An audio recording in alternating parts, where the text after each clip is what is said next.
Ijuken bari naga wara bari naga ala warri naga warra fori naga eri naga eti naga ala dalchi naga ala kormi naga ala warri naga or naga ya kawaki naga nugu dollan naga olle bulla naga wage robe ala tambaragu lendo mergete okolegu naga wage nugu or naga ya katisa ule naga ya disa ule naga elema gadi naga disa naga ya banega naga ni olega mijay karra mijay tana mijay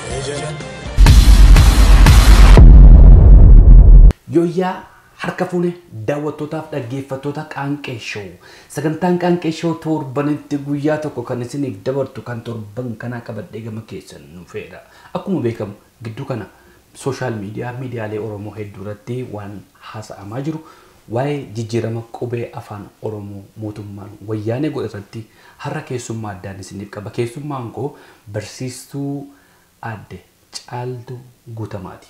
Adde Caaltuun waggaa 26 ol kan ijoollee Oromoo barsiisan afaan Oromootiin waggaa 24 ol barsiisaniiru.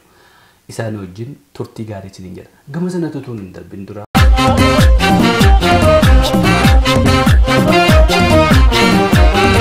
Namichatu qonnaa qotaa oolee yeroo isaa malee dadhabee gara qe'eetti gala. Gaafa qe'eetti galu akkuma isaa durii balbala isaa basaq godhee banatee gaafa ol galu gurbaan ollaa haadha manaa isaa ofirra kaa'ee taa'ee dhungata. Namichi akkas ilaalee maali yaabbee jedhee jennaan kan dhungoo maamiti jedhee jennaan akkam haadha manaa koo ba'aa barsiista anoo koo ittiidha jedhe an dadhabaadha akkam haadha manaa koo ba'aa barsiista.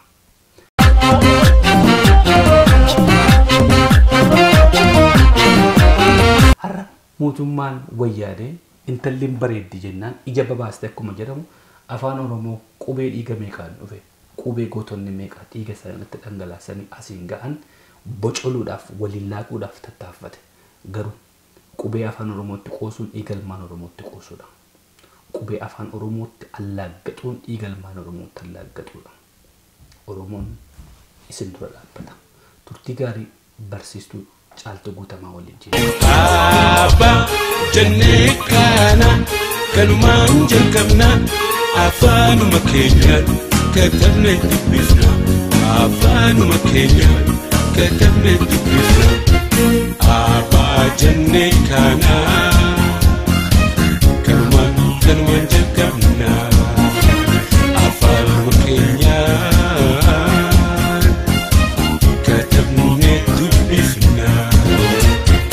Barancha barsifna kubeedhaan jalqabna wallaalli habaajuu katabna dubbifna wallaalli dukkana ija qalbii doomsa barnoota filanna isa jiru ibsa. Abba jennee kana kanumaan jalqabna afaanuma keenyaan katabna dubbifna afaanuma keenyaan katabna dubbifna. Abba jennee kana kanumaan jalqabna afaanuma keenyaan katabnee dubbifna.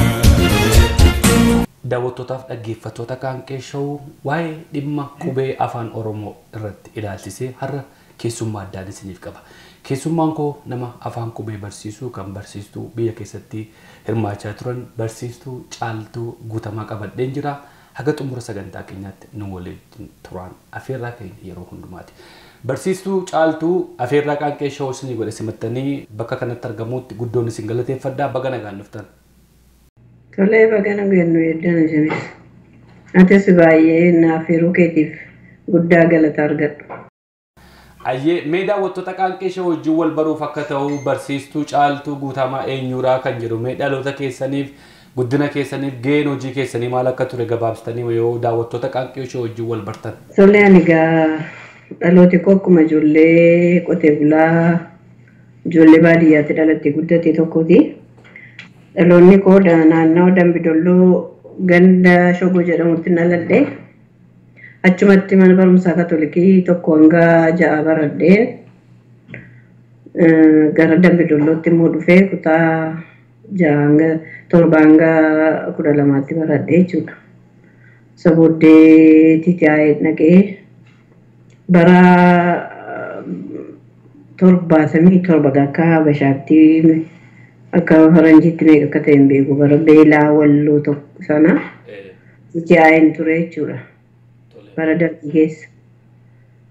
Achi baradhee Boojii Dirmajjiitti ramadamee waggaa 4 Boojii Dirmajjiidhaa hojjedhee bara 84 immoo gara mana 82 malee 82 gara Dambidollootti jijjiiramee Dambidolloon ture jechuudha.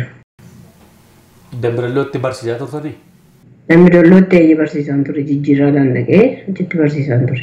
Waggaa meeqaaf barsiistan? Gara waggaa 25 barsiiseera. Isuma bara baruma darbii jalqabee jechuudha. Bara qubee kana bara ihaadee kana keessa qubeenuma jalqabee numa barsiiseera. Dargii keessa waggaa 4 barsiise jechuudha. Ergasii immoo ergi dargiin kufees waggaa 21-25 waliin. Erga dargiin kufees iyyee kan barumsaa imaamata haaraa kanatti darbinee barsiisaa ture. Ayyee. Isinii wajjin abbaan manaan keessanis akkasuma barsiisaa turanidha? Eeyyee barsiisaa ture innis barsiisaadha. Barsiisaa sadarkaa lammaffaati inni. Inni garuu sadarkaa tokkoffaadha. Yeroo kufiinsa dargii sana adda bilisummaa Oromoo biyya gale eessa turtan isin Dambidolloo turtanii? Dambidolloo magaalaa turre nu achumaan barsiisaa tures achuma turre jechuudha yeroo isaan dhufu yeroo sana. Odeeffannoon qaqqabeessi warra qubee afaan Oromoo adda bilisummaa Oromoo barsiise marsaa tokkoffaa keessa jirtu jedhan akkam ture yeroos? Sirriidha. Marsaa jalqabaa baranne nuti akkuma dhufanii magaalattii qabatanii bu'uureffataniinitu waamicha godhan namootaaf uummatumaaf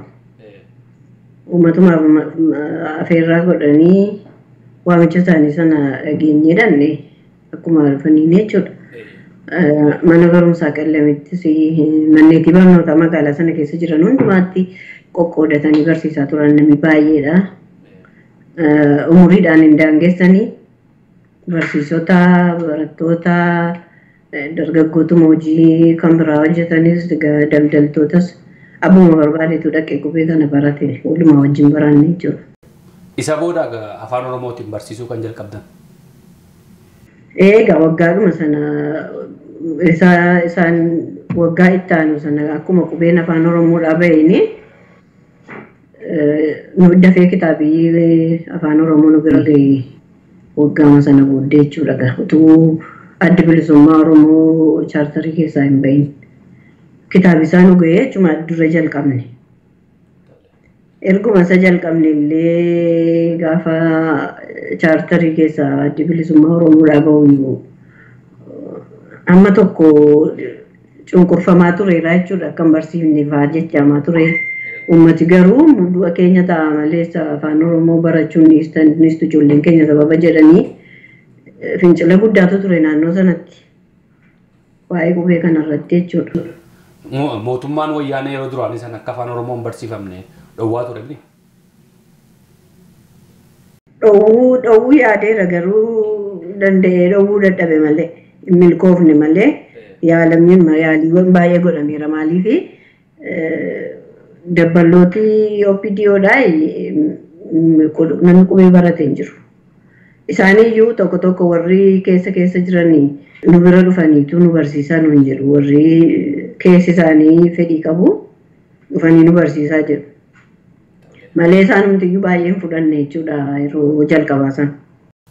Mee gama afaan Oromoo kana qubee afaan Oromoo barachuuf barsiisuun maal fakkaata ture? Amma yeroo ammaa kana egaa dhagaa jirtu ta'a miidiyaa adda addaa irratti sana boodatti deebina bal'inaani qubeen afaan Oromoo barumsa barachuu irratti hin cimaa kanaaf jijjiirre bakka isaa jedhan isin akka barsiisaa tokko yookaan akka jalqaba barattanii barsiisuu jalqabdanitti dhuguma qubee afaan Oromoo barsiisuuf barachuun hin cimaa?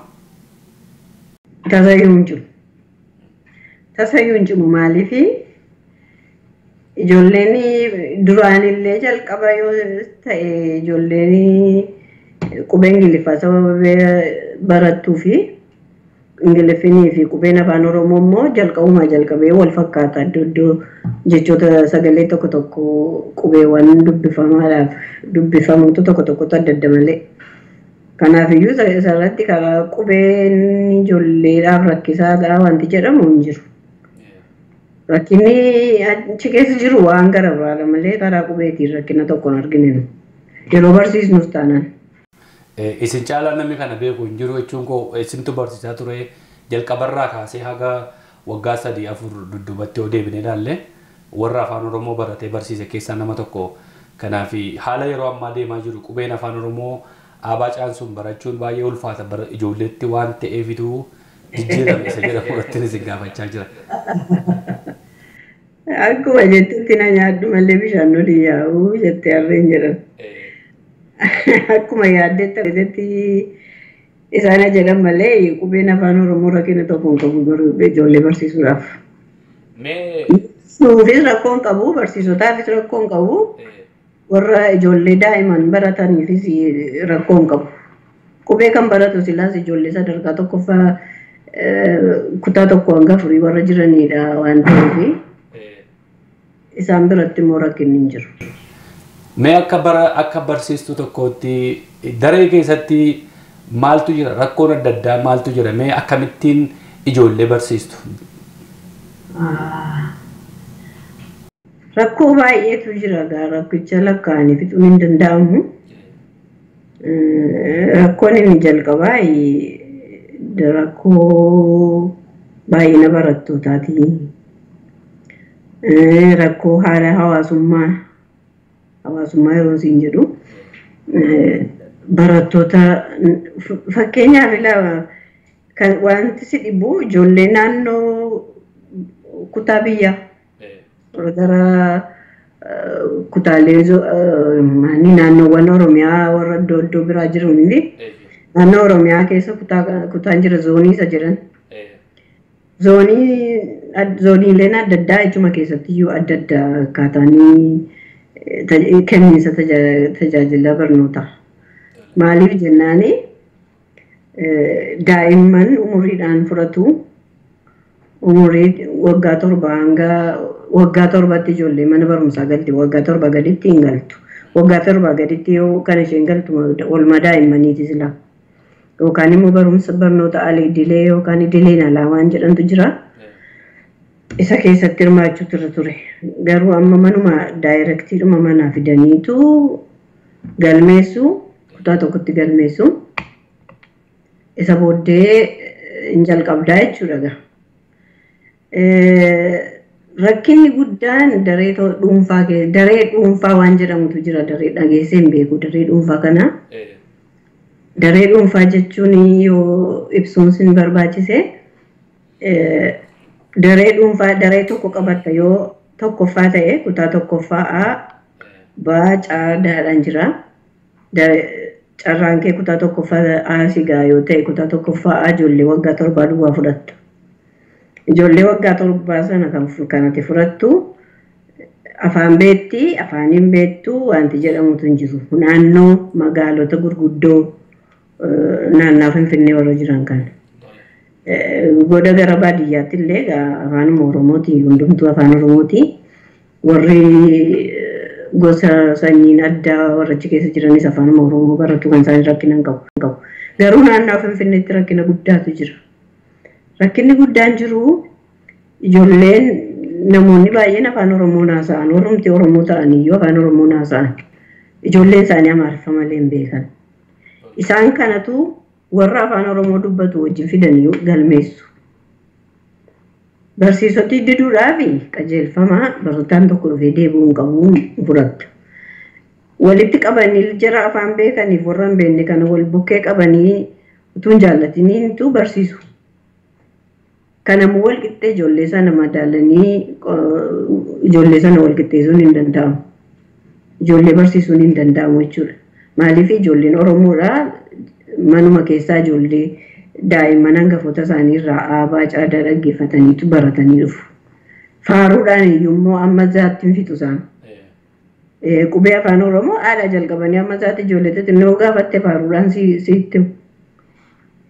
Inni kun rakkoo tokko illee hin qabu. Garuu ijoollee warri sun immoo buqqee sababa jiraniif daree tokko keessa taa'anii walii wajjin barachuudhaaf baay'ee ulfaataadha. Kun tokko jedhe. Inni lammataa barsiisaan tokko daree tokko afaan Oromoo, herreega, saayinsii, aadaa darbee garuu Ingiliffa tokkitti saabjektii Ingiliffa tokkitti hidhatu fuudhanii nama biraadhaa kennu malee saabjektii 4 barsiisaan tokko barsiisa. Kanaafuu kutaa tokko keessa dhaabbatanii sa'aatii amma sana barsiisaa barataa tokko barattoota kutaa tokko wajjin turuunis baay'ee ulfaataadha. Kunis rakkina tokko, rakkina inni guddaan kun tokko. Rakkinni sadaffaan immoo baay'ina barattootaati. Barataa dareetti gargar hiruudha mannaa barataa 70 hanga 80 kutaa tokko keessatti walitti naqnee barsiisna. Teessuma nama 2 teessisurraa ijoollee 5 teessifnee barsiisna.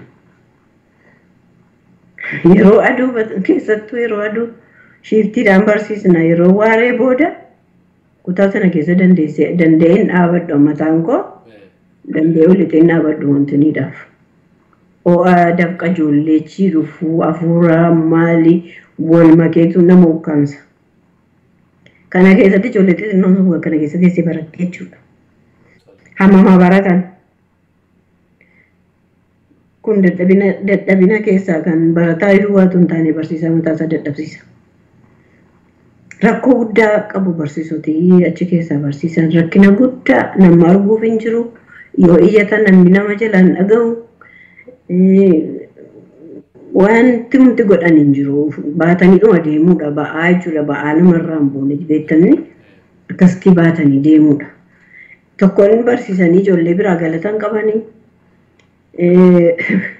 mootummaa biraa galatan qabanii mootummaa biraa ijoollee nuti wanti ni gootu ijoollee gorsitaniitu akka isaanii wanti hin taane gootu jedhaniitu jedhamutu karaa mootummaati. Karaa kanaan barsiisaa barataa sirriitti qartee waan garaa keetii barsiistee wanta achirra jiru kaarikulamii kee wajjin wal simatee jiru sana kitaaba kee wajjin mata duree qabdu wajjin sirriitti barsiistee ijoollee qabsiisuudhaaf hin dandeessu. Illee 70 kutaa tokko keessatti barsiisuu jechuun baay'ee dhugaa madaalliidhaafis hin ta'u daftara isaanii guyyaatti ilaaluu hin dandeessu. Gaaffii gaafattee waliin geessuu hin dandeessu. Daqiiqaa 40tti sabjektii wayitiin tokko daqiiqaa 40 qaba. Daqiiqaa 40tti ijoollee kana gaaffii nama 10-15 yoo gaafatteedha sayyuu. Kun rakkina inni sadaffaati. Inni kan biraan immoo sabjektii baay'ee barsiisuudha siin jedheera. Nama tokkotu barsiisaan mata maanni gosa barnootaa amma sana immoo namni tokko hunduma isaa barsiisuudhaaf fedhii hin qabu. Maaliif jira kee wanti ati itti gammaddee beekumsa keessana hiruu fi barbaaddu fi innati immoo ofumaa hanatti narraa habaa'u jetteedhatu jirame. Kun immoo utuu hin jaallatiin amma herregan jaalladhu. Dirqamaan garuu herregan barsiisaa, saayinsiin barsiisaa, aadaa keessattuu aadaa. Aadaa yeroo siin jedhu aadaan ispoortiis of keessaa qaba. Jabeenya qaama maal kan kubbaa taphachuu maal qaba keessa. Amma isa fa'aa barsiisoti baay'een hin jaallatan. Maaliif immoo hin jaallatan yoo jette warra umuriidhaan akka keenya warra bara duraanii leenjii wanti warra qaban malee isa warri amma booddanaallee keessaa iyyuu qaban isaan gosa barnootaatiin leenjii waan ta'eef. Sababa umurii keenyaafis ta'ee maaliifis aadaa sana fa'aa barsiisuun nuuf hin ta'u. Ijoollee sana baay'ee shaakalsiisuu qabdaa waan akkamittiin akka muuziqaan jira achi keessa ispoortiin jira aadaan jira waan baay'eetu jira barnoota aadaa sana keessa. Kanaafuu inni kun egaa dandeettii barbaada silaa utuu ta'e tu ijoolleen dhuguma sirriitti qaramtu jedhanii fedhiidhaan barsiisaa achitti ramadu. Hamma barsiisaan fedhii hin qabnetti gaa barumsaa hammam barsiista jettee yaadda. Kun baay'ee rakkisaadha. Hayyee hedduu galatooma. Muuxannoo mana barumsaa naannoo Dambidolloo alaas iddoo biraan qabdu fakkaata. Iddoo biraa eessatti barsiistan? Egaa qubeen dhufeemu. Ergima qubeen dhufee as. Erga qubeen dhufee Dambidolloo keessaan barsiisee yeroo waggoota duraa ammaa 2005 akka lakkoofsa Awurooppaatti akka biyya kanaatti jechuudha. 2005 sana ka'ee gara sabbataan dhaqee sabbataan ture. Amma yeroo ammaa nama dhufutti sabbataan barsiisaa ture. Naannoon Dambidollootiif yookiin naannoon gara zooniilee warra gara Oromiyaa keessa warra baadiyyaa jiran amma tokko fooyyee qabanatti fakkaata. Isa naannoo Finfinnee sana wayyaa xiqqoo? Isa naannoo Finfinnee irra warra sana wayyaa gara naannoo Dambidolloo wayyaa.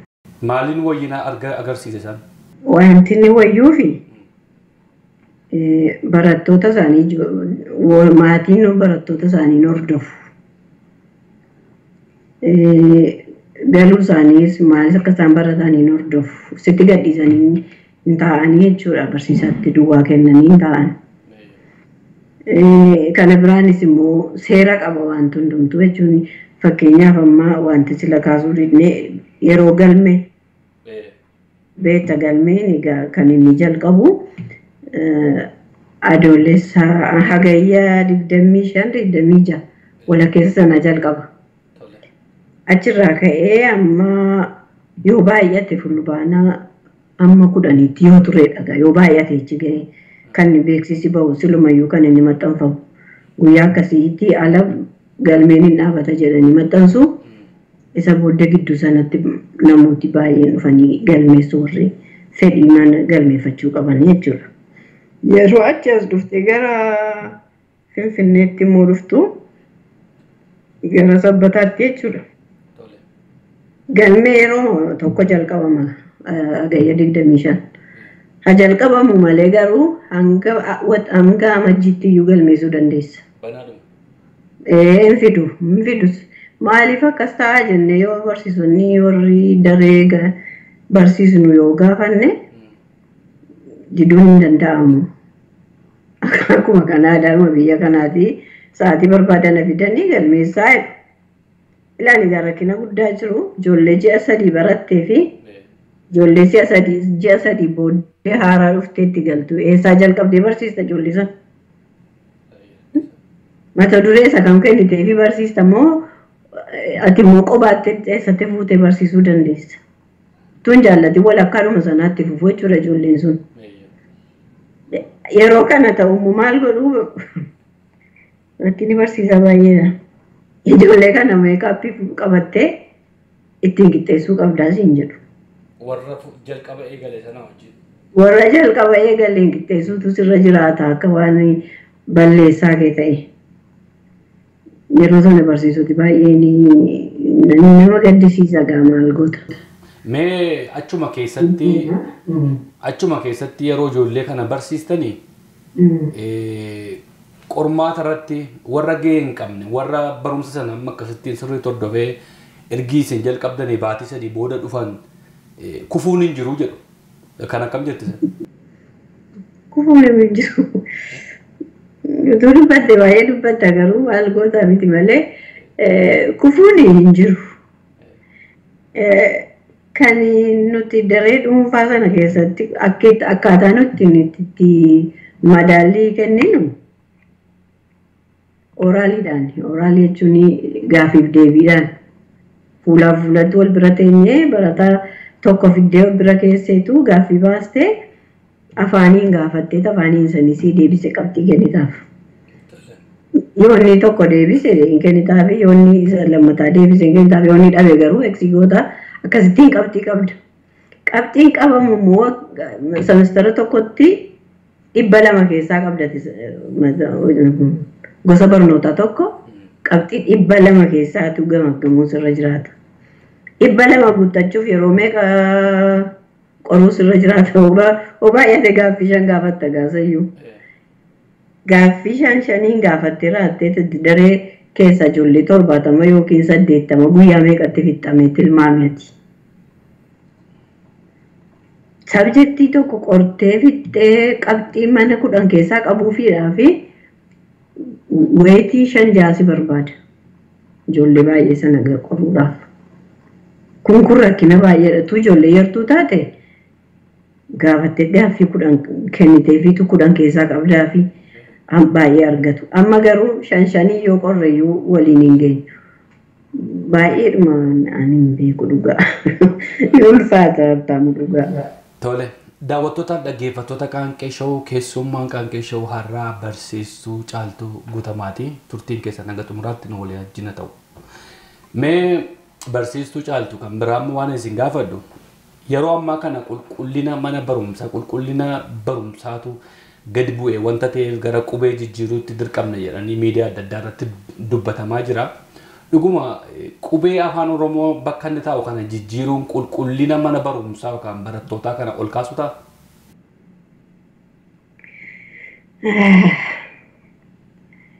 Inni eewunni qubee jijjiiru immoo qubee maal godhe qubee maal waan tokko waan barsiisen qabu. Inni kun itti qabaadha itti qabataa fi cidollaa jira isa jedhan beektamni.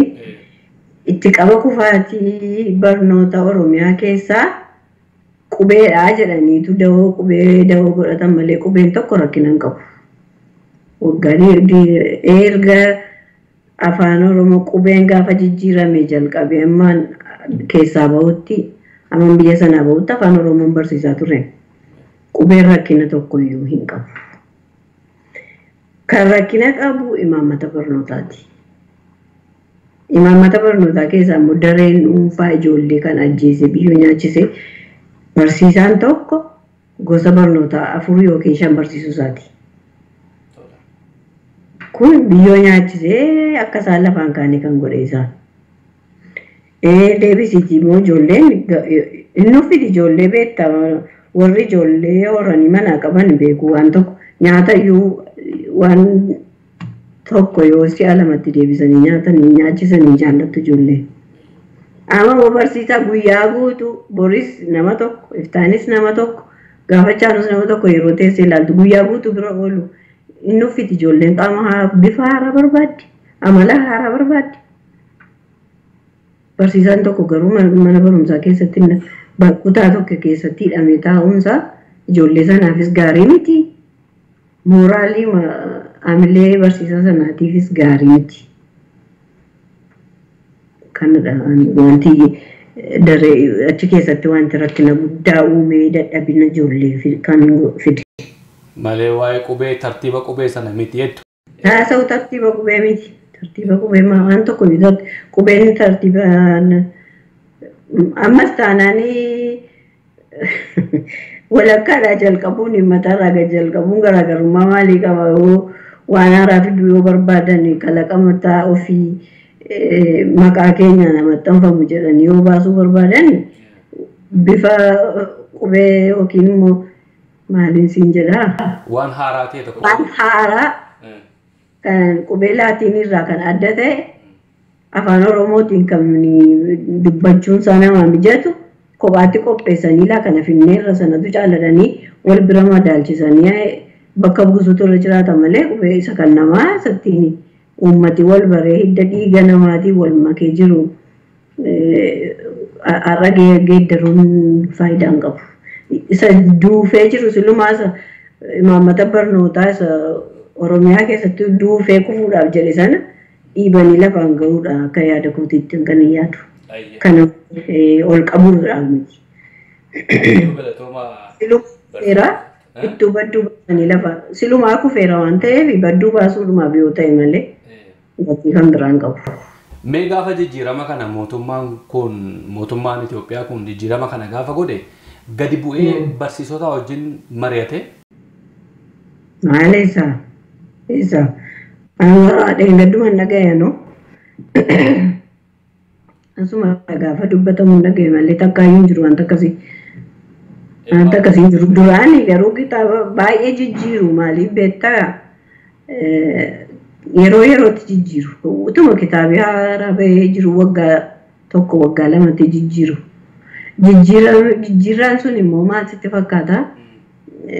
Barsiisoti ciccimoonis hin jiraatu gaaddoddooti. Miti warri garaa isaaniitiif hin bitamne warri quuqama qaban jiru. Waan bu'uuraa barreessu achi keessatti. Kitaaba sana keessatti waa'ee hawaasummaa, waa'ee tajaajila waan adda addaa kana waan jechuun waan maddu dhibee of keessaa qabu jira miti quuqama Oromummaa waan itti mul'isu. Warra sababa siyaatiif jechatu kitaaba waggaa waggaadhaan jijjiiru. Wanticha keessaa haquudhaaf jechuudha. Wanta ijoollee dammaqsu yoo keessa jiraate, wanti ijoolleen of barsiisu yoo keessa jiraate, isee keessaa baasuudhaaf jecha waggaa waggaatti kitaaba jijjiiru. Rakkinni guddaan isadha. Mee maal warri kitaaba kana warri jijjiiruu fi mudame kuni ulaagaan isaan ittiin mudaman maali? Ulaagaa maalii qabaa? Ulaagaan isaa tokkittiidha. Ulaagaan isaa deeggaraa ta'uudhu. Ulaagaan kee deeggaraa isaanii yoo si godhe utuu kutaa tokko barsiiftu kitaaba kutaa 8 jijjiiruu dandeessa yookiin barreessuu dandeessa. Malee fidanii gadi buusanii ulaagaa jiru guutanii dorgomsiisanii isa qabxiidhaan gaarii ta'ee nama ofitti amanee nan hojjedha jedhu kanaan fudhatan. Takkaan agarre kana nu biraa yeroo deemu amma barnoota jijjiiruu kitaaba jijjiiruudhaaf kitaaba barreessuudhaaf jedhanii deemu. Garuu erga isaan deemaniitu isa dhaqee baluu gaafa jedhan lafa akkasitti waamamee deemee jechuu dhageenya malee beeksisiin bahuu namatti isin himanii. Abuma barbaadan dhaqanii lafa barbaadanii piikii godhanii fuudhanii geessu. Dandeettii qabaa hin qabuu bakka hin jiru. Warra amanamoo isaaniif ta'an. Warra isaaniif amanamoo ta'anii waan isaan jedhan duwwaatti gashanii mata duree isaan kennaniif irratti barreessan paasejii barreessan fa'aa kana itti ergu malee takkaan agarre nu biraa garuu namoonni deeggaroota isaanii ta'an isaan deeggaraa keessaa iyyuu kan amananiif kan namanni qabu. Deeggaraa jechuun miseensummaan dirqama silaasii. Miseensuma taateetuma jirtu kan isa amananii fi kan hin amanne qabu. Miseensa sadarkaa tokkoffaaf lammaffaa jechuudha. Isa tokkoffaa deema. Warra deeman wanni baanii bicaanii jiran. Al tokko namoota afaan Oromoo dhumatu hin beeknetu afaan barsiisaa jedhu kana waan akkasii isin mudatee beekaa? Afaan barsiisuu duwwaadhaan bulchiinsi soosa. Bulchii warra hin beekne warra qubee afaan Oromoo barsiisuu hin dandeenyetu biiroo keessa taa'a. Achi ol jallisanii gad jallisanii barreessanii sitti kennu wanti ati dubbisuu hin dandeenye. Sirriidhumanni. Barsiistuu caaltuu hedduun isin galateeffadha. Mee rakkoon barsiisota Oromoo irra jiru dhiibbaan gurguddaan kan dhokatee jiru maal faatu jira? Isaan ammas itti dubbadde kana fa'aa baasanii dubbatan kan barsiisonni. Biiroo barnootaatiin dhufu rakkinni maal jedhanii gaafatu biiroo barnootaallee beekayyuutii beekaasi gaafata. Garuu namoonni akka NGO faan kun dhufu qulqullina barnootaa dadhabinii jiru maal jedhanii cimina jiru dadhabina jiru adda baafachuudhaaf hin dhufu. Gaafa isaan dhufanii fuulaan barsiisaatti hin geessan.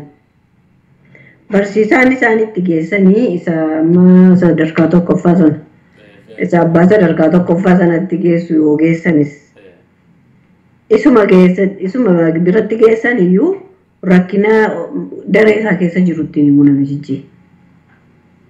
Rakkinni daree keessa jiru waan baay'eedha. Baay'inni barattootaa, baay'inni mata duree barnootaa roonsiin jedhu gorsa barnootaa. ijoollee afaan hin beekneef ijoollee afaan beektu wal biratti naqanii barsiisuu daree tokkotti barsiisuu kan afaan silaa itti hima ture barsiisaa miti. Akka itti himanneef nu saaxileera namni wanti ni bira jira. Simaa baloo bukkee jira simaa baloo jedhamini. Simaa baloo bukkee jira waan ta'eef yookaan immoo nama sodaatu bira jira rakkina keetti himattu. Gaarii dhattee dhumatu ijoolleetti agarsiiftee bira darbita malee kana jira jettee wanti matti baramoo jiraa si ari'u ati iyyuu saaxilamtee bakkeetti hafta. Rakkina akkasii qaba barsiisaanii dhibee isaa baasee dubbachuu fi rakkoo qaba. Warra immoo jabaatanii iyyuu immoo walgahii adda addaa irratti gaafa walgahiitii dubbii yeroo dubbadhaa jedhanii barsiisaa dubbisanii gaafa isaan kaasanii ilaalcha addaa qabdaa. Ergama fiddee dhuftee akkas jedhaniitu mataa rukutu. Kanaaf hin dubbatan barsiisonni dandirii yuun kenna yaada yuun kennan. Dheeruma citeenyee mugaa oolleetu gaafa isaatiin ga'u galla. Rakkinni barsiisaadhaa isa kana. Tokkoffaa inni kan biraan immoo rakkinni barsiisaa rakkina jireenyaa, rakkina hawaasummaa, mana jireenyaa qabu. Fagoorraa deddeebi'ee barataa barsiisaa maatii isaatiif miindaan isaatiif maatiin isaa waliin gitanii jireenyi ni jiraatuu fi hojiin hojjetuu fi miindaan isaa waliin gituu yeroo hundumaa liqiitti darbee barsiisoti rakkina baay'ee qabu. Kana rakkinni barsiisaa. Jireenya barsiisaa geeddaruudha malee qubee afaan Oromoo bakka fuuldura duuba fuuldura kaa'uu miti. Qulqullina mana barumsaa yookaan qulqullina barnoota Oromiyaa keessa jijjiiruuf jechuudha. Mee gaafa wanti qubeen kun jijjiirame jedhan yommuu dhageessan maaltu sitti dhaga'ame? Yeroon baay'een na'e malee maal ta'uuf akka inni garamitti akka inni deemutti rutuu naagaluu dide. Maaliifi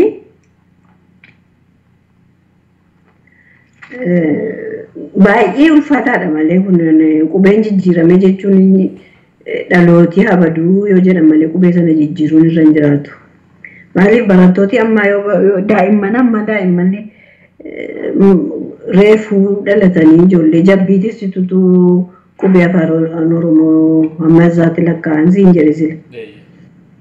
Kanaaf ijoolleen kun dandeettii manatti qabattee dhufte har'a gaafa laadhaa jalqabdu maal jetta gaa eessaa fiddeetti wal konfiyuuziin taatu ijoollee sana konfiyuuzii godhanii sammuu isaanii galagalchuudhaaf yoo ta'e malee sabni ijoollee deeggaruudhaaf miti. Hedduun isin galateeffadha barsiistuu Caaltuu Guutamaa sagantaa waliin qabaanne hundumaatti sagantaa keenya gara xumuruutti deemaa jira. Gidduu kana immoo al tokko Giraand Afaan Oromoo irratti maqaa keessan argeen ture jechoota hedduu hiikuudhaan ilmi keessan isin baasee ture lalisaan isin baasee ture. Akkam Giraand Afaan Oromoo keessattis hirmaannaa godhaa jirtu? Illee Giraand Afaan Oromoo keessatti hirmaannaan koo baay'ee miti. Miseensa jiraas miti garuu mana nan ta'a sababii ta'eef yeroon ta'u ofuma kooti ofuma mataa kooti jechuudha. Afaan Oromoo ammumaan beeku of madaaluudhaaf jechan barreesse. Amma kan beeku amma min beeka laata afaan Oromoo kana jedhee isa durii yaadachuudhaaf jechanii ofuma afaan Oromootti hiike malee Giraand Afaan Oromoo keessatti miseensa miti garuu baay'een gammadaa nan deeggeraa bu'aa buusuuf yoon baadheeyyuu yaada kootiin baay'een deeggera. Jechoota sana immoo barreessiira amma tokko amma hin danda'e. Akka barsiistuu afaan Oromoo tokkootti ergaa uummata Oromootiif waa'ee Giraand Afaan Oromoo irratti ilaalchisee uummanni Oromoo bakka jiru akka irratti hirmaatuuf qooda akka irratti fudhatuuf waa'een afaanii waa'ee eenyummaati. Mee ergaa qabdaniif waa'eedhuma Giraand Afaan Oromoo irratti ilaalchisee akkasumas waan amma dubbanne kanas walitti cuunfaadhaan nu jettanii sagantaa keenya raawwanna. Waa'ee Giraand Afaan Oromoo irratti ani yaadiin kennu isa amma ofuma waliin kana ilaalanii gara booddeetti deebi'uu akka irra hin jiraanne. Maaliif wanta bu'uura hin qabneedha kun beektan akkanatti dhaga'amutti bu'uura hin qabu amma wanti isaaniif jiran kuni ofuma akkas goonee sirna barnootaa jijjiirre jechuudhaaf ofittiin ofimuudhaaf irraan kan darbe barataadhaaf yookiin uummata Oromootiif bu'aa buusa jedhee hin amanu. Kana biraanis immoo barnoota afaan Oromootiin ijoollee afaan Oromootiin afaan hiikkatanii ittiin barumsa baratanii yoo fudhatte immoo isaaniin immoo ajjeesuu ta'a malee fayyisuu hin ta'u. Guddina siin fidu. Ijoolleen kun sammuun isaanii gara sanatti silumayyuu qabamee jira waan ta'eef aabaa caadaadhaan jalqabanii mana keessa jalqabanii jiru waan ta'eef sichi kana haaraa goonee raanneedhaan ijoollee sana barsiisu. Dhaloota isa darbe hoo kam godhu immoo kitaaba ittiin barreeffame maal godhu? Deebisiitii onnee uummata Oromoo keessa lixeera qubeen afaan Oromoo. Onnee dhiigaa wajjin wal makeeraa jechuudha.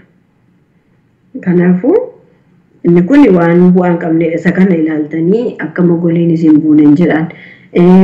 Akkasumas immoo barsiisota afaan Oromoos ta'ee namoonni dandeettii afaan Oromoo qaban afaan Oromoo warra daddagatamanii baadiyyaa keessatti dubbataman warra jaarsoliin durii jechoota jedhan qoratanii raasanii barreessanii hamma danda'an utuu gumaachanii jedha.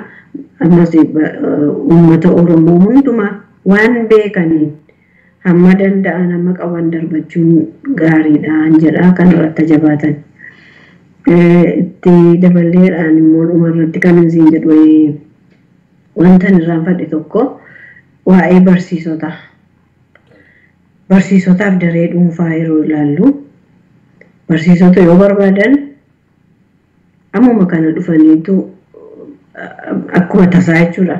Akkana abjuu beektanii abjuu akka tasaasitti dhufu akkuma abjuu dhufaniitu barsiisaa tokko butanii iddoo biraatti jijjiiru. Barsiisaan sun ijoollee 70 yookiin 80 qabatee gosa barnootaa 4 yookiin 5 baatee irraa deema. Gaafa inni deemu haal duree tokko malee barsiisaa jijjiiru. Gaafa barsiisaan jijjiiramu ijoolleen sun 7 7 2 amma ji'a 2 utuun barateettu barsiisaan tokko dhaqee isaanitti ol galeen barsiisanii turuu danda'u. Amma jijjiirraa kan biraan ta'ee bakka biraadha barsiisaan ramadamee dhufutti ijoolleen sun bakkeerra taa'u. Yeroo baay'ee warri maatii barsiisota maatiin barattootaa dhufanii iyyuu ijoollee keenya bakkeerratti gallakkistanii eegan barsiifne maaliif fidaan hin jettan jedhanii dheekkamu. Rakkinni guddaan kana. Biiroon barnootaas waa'ee kanaatiif dhimma hin qaban maqaa isaanii mijatee jennaan akkuma isaanii mijateetti hojjetu malee barataadhaaf yookiin uummataaf mijatu barsiisaadhaaf mijatu jedhanii waan isaan godhan hin jiru. Nama barbaadan sa'aatii barbaadanitti fudhanii bakka barbaadan geessu. Kun rakkoo guddaadha. Ammas taanaan dhumarratti imaammata barnootaa yoo jijjiirame malee waa'een daree dhuunfaatiif waa'een namni tokko fedhii isaa malee dhaqee barsiisu fedhii isaa malee fudhatee raate wanta garaasaa keessa hin jirre ijoollee walitti naqee bira ooluunsaa dadhabina guddaa ijoollee irraan gahiira. Akka barattootii dandeettiin godhannee godheera walitti naqanii barsiisuun ijoollee afaan nuufa barattu ijoolleen keenya jedhanii fidu warri afaan hin beekne warri ormaa yeroo fidanitti wanti godhan hin jiru. Mana barumsaa Amaariffaatti geessi yoo jedhanii iyyuu afaan Oromoo naaf barattu siin jedhu. Yeroo sanatti dhatteessi kasaasti yoo barbaadde ati fudhadhu jennaan. Dhaqanii biirootti matuu biiroon feeraate maaliif gadariita ijoollee nama siin jedhu. Intuun jaallatiin gashita yeroo gashitu immoo ijoollee kee wajjin wal faanaan deemanii kun dadhabbii guddaadha. Kan dadhabina barnootaa fidee akka barataanis dadhabu akka ijoolleen fiixaan hin baane kan godhe imaammata barnootaa. bulchiinsa barnootaa kan mana barumsaa ijaaruu dadhabuu babal'isuu dadhabuu jechuudha. Leenjii barsiisotaatti tokkommoo wanti guddaan ani irraanfadhe warra madaree dhuunfaa barsiisuu danda'an warra imaammata durii baratan duwwaadha. Leenjii imaammata isa duriitii warra fudhatan warra saabjektii hundumaa barannee manuu yeroo TTI baranne saabjektii hundumaa baranneeti kan barsiisne barsiisummaatti ramadamu. Ijoolleen amma si'anaa garuu TTC jedhanii TTC barsiisuudhaaf intiniidhaan baratta. Meejarii maayinariidhaan fudhatta. Meejarii maayinariidhaan ati fudhattu kun yoo fakkeenyaaf afaan Oromoo fudhatte meejarii kee afaan Oromoo yoo goote isa kaan immoo waan biraa fudhatta. Yeroo gad dhuftu daree dhuunfaatti gaafa dhuftu maal barsiisu ijoolleen sun? Jedhi afaan Oromoo haa ta'u. Afaan Oromoo barteemni herregii jira achi keessa. Saayinsiin jira. Wanti biraan jira. Akkamitti barsiisi ijoolleen sun utuun baratiin barsiisuu jechuudha sanyiisa durdurii yeroo bara duraanii kutaa 10 ba'aniitu daayirektii dhaqanii qacaramanii barsiisu. Sanyii masaa ta'uu isaati. Leenjii tokko malee maal tokko malee dhaqanii ijoollee barsiisu. Egaa kana kaniin arge maanni intiniidha. Naannoo Sabbataatti kooleejii jira kooleejii sanaatu piraaktisii nu biratti dhufu. Piraaktisii yeroo ba'an kana daree tokkotti ijoollee 5 ramadu saabjektiidhaan. Nu biratti ramadu jechuudha.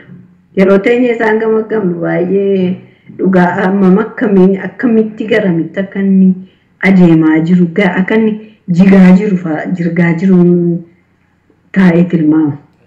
Yeroo ijoolleen sun barsiisan jechuudha. Baay'ee rakkisaadha beektaa imaammatuma isaanii jijjiiran malee hin jiru. Inni kan biraan manni ijoollee akka leenjii amma kan jiru leenjiin jiru sitti immoo leenjii TTC'ti. TTC jechuun waggaa 3 barsiisaniitu dippiloomiidhaan eebbisanii gadhiisu. Sana dura garuu barumsi barsiisota leenjiin barsiisotaaf kennamu hin jiru. Leenjiin barsiisotaa kan barsiisota oolmaa daa'immanii dur jira ture dur yeroo dargiidhaa barsiisota oolmaa daa'immanii dhaabbilee miti mootummaatu leenjisee yeroo hundumaa leenjisuu waggaa waggaadhaan leenjisanii baasu.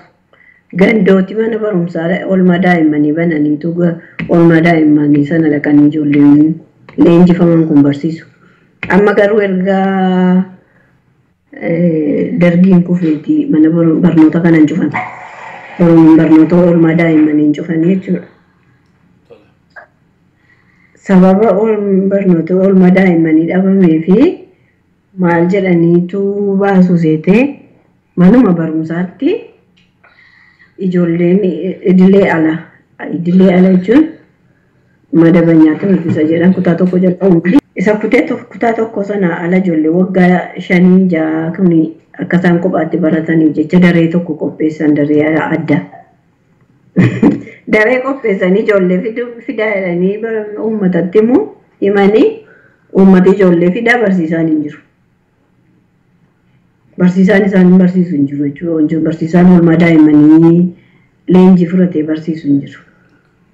Jara kanaaf maal godhu gaafa dimooshanii ati yoo si shakku ta'e yoo yaada kee mormii kee bakka yaada kee fudhatan yoo ta'e akka dimooshaniitti fuudhanii dhaqanii daree sana si gaafu. Isaanii bakka dhiibbaatti garuu ijoollee sana molaali gaama barsiisaan sun ajjeesu. Utuu ittiin leenjiin nama kutaa tokko innani leenjii fudhadhe kutaa tokko oli. Garuu oolmaa daa'immanii barsiisuu naan jiru waan hin barsiisuun qabu. Baay'ee rakkoodha. Ofii isaaniitti barsiisaa xaxanii achi qabanii as qabaniitu barumsa kufee ijoollee barumsaan kufee. Afaan Oromoo maal balleesse? Qubeen maal godhe? Waan tokko hin goone. Waan tokko. Dadhabinni guddaan jiru bulchiinsa mana barumsaa bira imaammata barnootaa bira duwwaadha. Hedduu isin galateeffadha. Barsiistuu Caaltuu Guutamaa yeroo gabaabduu gidduu keessatti waamicha qaanqee shoon isinii godhe simattanii sitti argamuu keessanii baay'een isin galateeffadha. Gara fuula duraatti immoo gaaffii biraa qabaannes isin dubbisa. Rakkoon barsiisota keenyaa hedduudha hin xumuramu yoo haasofneef inne. Ulfaadha. Hedduun isin galateeffadha. Sagantaa biraatiin guyyaa biraa walitti deebina. Haa ta'u waqtamu anis baay'een si galateeffadha galatoomii. Carraa kana naalaa jugati fi baay'ee eebbifamni siin jedha Waaqayyo si haa gargaaru. Galmaadhaa keenyaa egaa seenaa keenya. Kallacha tokkummaa hundi bilisummaa. Afaan Oromoo hundi Oromummaa. Afaan Oromoo hundi Oromummaa. Gurratti mi'aawa yaa'an sagalee kee cirracha bishaanii baay'inni jecha kee. Gurratti mi'aawa yaa'an sagalee kee cirracha bishaanii baay'inni jecha kee. Meenuu marti itti haa yaannu ilmaan haa barsiifnu ittiin haa guddifnu wal haa yaadachiifnu jechoota adda addaa ittiin haa barannu siyaasa fi herrega.